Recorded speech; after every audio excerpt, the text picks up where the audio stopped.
வெற்றி ரத்தினமாவதற்கு அன்பான புத்தி உடையவர் ஆகுக. 20/8/2024 அவ்யக்த சமிக்ஞை. ஓம் சாந்தி. பாப்தாதா.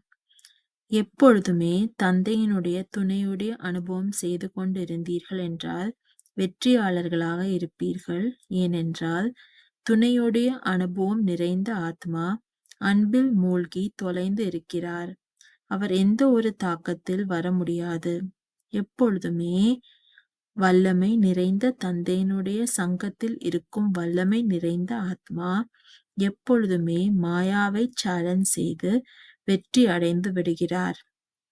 மாயாவினுடைய வருகை இது எந்த ஒரு பெரிய விஷயமும் கிடையாது. ஆனால் அவர் அதனுடைய வடிவத்தை காண்பிக்காமல் இருந்தார் என்றால் அப்பொழுது வெற்றியாளர் என்று சொல்வார்கள். ஓம் சாந்தி.